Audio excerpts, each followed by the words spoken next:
Nile crocodile धूप सेंक रहे हैं, शांति से मौके का इंतजार करते हुए। ये दुनिया के कुछ सबसे बड़े और आक्रामक रेप्टाइल हैं।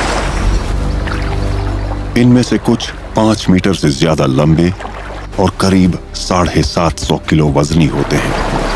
लेकिन ये पानी में रहने वाले तेज तर्रार और फुर्तीले शिकारी हैं, अपने आसपास के इलाके से पूरी तरह वाकिफ, आते जाते शिकारियों पर नजर रखने वाले और मौके का इंतजार करने वाले। मगरमच्छों का सर्कुलेटरी सिस्टम अनूठा होता है। इनके खून को फेफड़ों तक जाने की जरूरत नहीं पड़ती, जिससे ऑक्सीजन का स्तर स्थिर बना रहता है।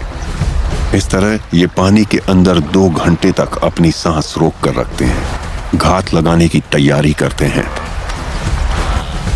ये अचानक और धमाकेदार हमले करते हैं।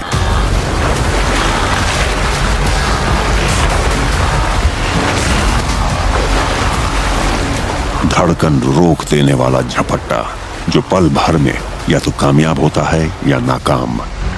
नाइल क्रोकोडाइल कई महीनों तक बिना खाए रह सकते हैं, लेकिन अब तो इनकी दावत होने वाली है। Love and war. अफ्रीका के पूर्वी मैदानों पर आगे बढ़ती मारा नदी जिंदगी और मौत की नदी है। ये यहाँ के बाशिंदों के लिए ताजा पानी लाती है, जैसे कोई विशाल धमनी हो, लेकिन इसमें बहता है बहुत सारे जानवरों का लहू। मारा नदी सेरेंगेटी और मसाई मारा के हरे भरे चरागाहों को बांटती है, और नाइल क्रोकोडाइल यहाँ के पहरेदार हैं। आखिरकार बारिश का पीछा कर रहे सारे जानवरों को इस नदी को पार करना होता है। ज़ेब्रा, हिरण, विल्डबीस्ट सभी नदी की तरफ भागते हैं। 10 लाख से भी ज्यादा खुर सूखे और धूल भरे घास के मैदानों पर आगे बढ़ते नजर आते हैं। ये दुनिया का सबसे बड़ा जमीनी सफर है, लेकिन नदी पर इसकी एक कीमत चुकानी पड़ती है। थके हुए मुसाफिरों की भीड़ किनारों पर जमा होती है। इनमें से हजारों जानवर दूसरे किनारे तक नहीं पहुंच सकेंगे, लेकिन अगर ये पीछे छूट गए तो भूख से मर जाएंगे।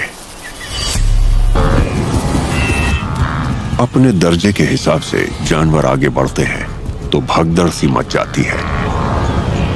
ये सब आगे बढ़ने की होड़ में हैं और इनका ये कारवां कई किलोमीटर लंबा होता है। ये पानी कीचड़ और भगदड़ से भरा होता है। मगरमच्छ करीब आ जाते हैं। अब घात लगाने की कोई जरूरत नहीं है। वो धाराओं के खिलाफ आसानी से आगे बढ़ लेते हैं और जद्दोजहद करते हुए जानवरों को एक एक करके खा लेते हैं।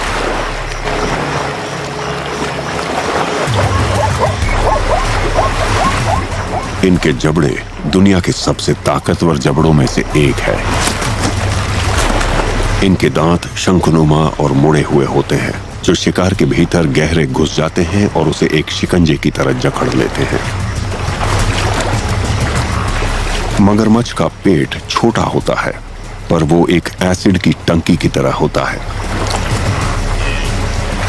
और इसमें जीव जगत के सबसे ताकतवर पाचक रस होते हैं, जो हड्डियों, खुर, यहां तक कि सींग को भी पचा ले जाते हैं।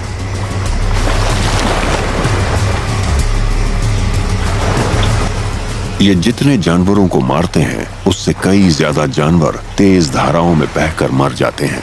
इसलिए बहुत सारे जानवर पड़े रह जाते हैं और तब आती है मुर्दाखोरों की बारी।